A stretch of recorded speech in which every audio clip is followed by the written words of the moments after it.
Yeah, so guilt-free, I'm telling you, I everybody has hobbies, everybody has free time. 1 hour a day is not too much to ask to work on hobbies and have free time. You're telling me you've never took an hour off to do something you just want to do? You probably spend an hour a day on Facebook, so don't judge me. 1 hour of productive use of free time to get stuff done is healthy. So without judging that, right, baby? You're not judging that? I'm gonna take singing lessons, become an expert at singing. I'm gonna learn guitar, violin, and piano. And that will all just be for fun. So I can express myself and just enjoy it, just to see how good I can get. It's gonna be a challenge to see if I can get like really good at all those instruments. And those are my three favorites. Those are my three picks. Well, four, because my voice is an instrument, and then guitar, violin, piano. So four total instruments. And then, in addition to that, I'm going to be learning software for music making. And I'm going to make songs for progressive slash house slash rock slash dubstep slash country, pop, alternative, jazz, and Christian rock. So I'm going to make every genre, I'm going to make music for it. And I'll create like a music YouTube where I show the making of.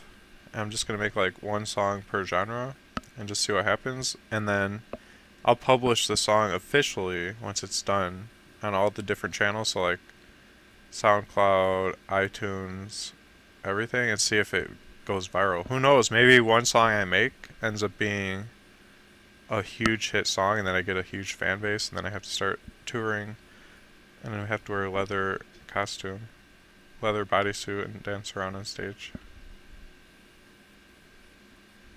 No, just kidding. I'm not gonna wear a leather bodysuit. I was just seeing if you're listening. Just testing you. But wouldn't it be cool to hear me make love songs about you and all these different music types? How much I love Anna in jazz, how much I love Anna in alternative, how much I love Anna in pop songs, how much I love Anna in country songs, how much I love Anna in rock songs, how much I love Anna in house songs, how much I love Anna in country dubstep. Yeah, well, I'm going to be writing my own lyrics, and music has to be about something you're passionate about, so I'm going to make music about pumpkin. And you're telling me that that's not romantic if you hear a man with an amazing voice playing the guitar and singing a love song to you that he wrote for you, and it sounds super professional, like John Mayer. You don't think that would be romantic and you would cry? I guarantee I will make you cry. I'm gonna do some David Powder stuff. I'm gonna do some. Oh man, baby, I'm gonna do songs about relationships and love and future and stress. I'm gonna cover everything, my life experiences through music. And who knows, baby, I might actually become big. Who knows, right? I believe that I can get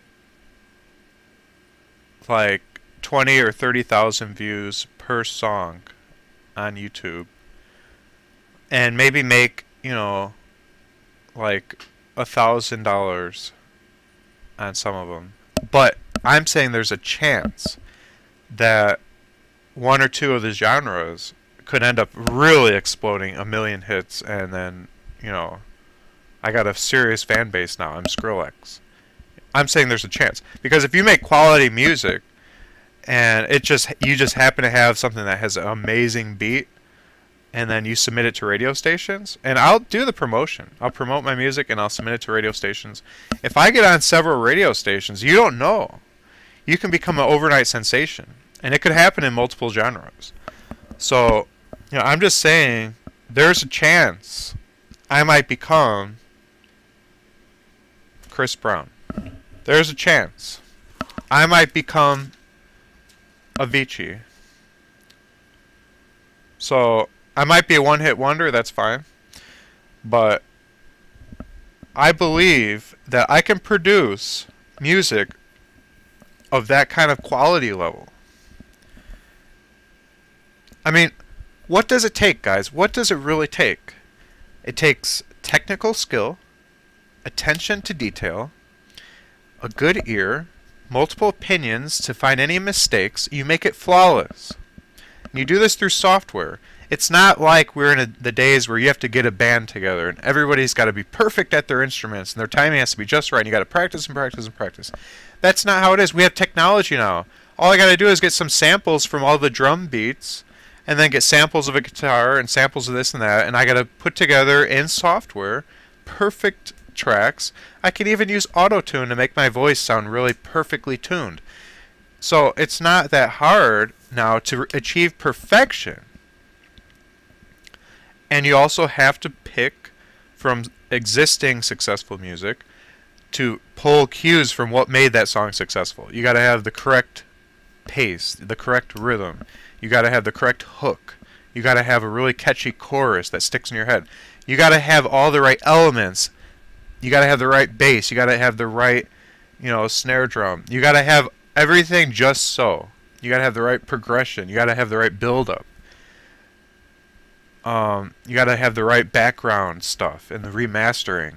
If you have all the elements, if you can identify the elements and then ensure you have it all, then it's just a matter of technical, taking your time, getting it perfect. It's about multiple revisions, going through it with a fine-tooth comb until it is flawless. And I can do that. That's a matter of patience and persistence and perseverance, determination, and being a perfectionist.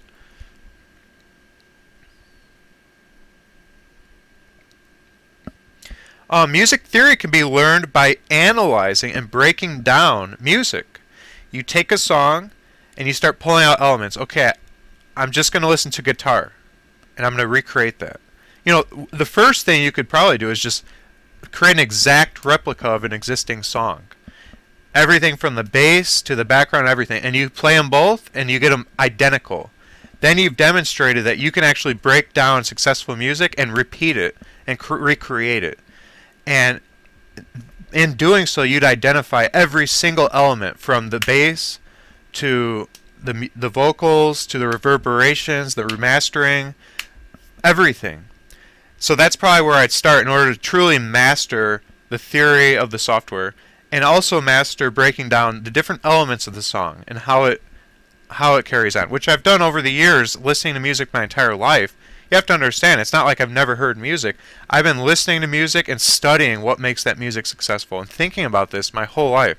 So I have a huge amount of research already going into this.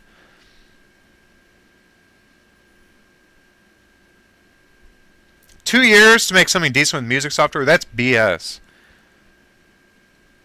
I can become fluent with music software within 100 hours of use of that software. Unless if it's horribly designed, in which case I need to make my own music software, because that's ridiculous. 2 years. Give me a break.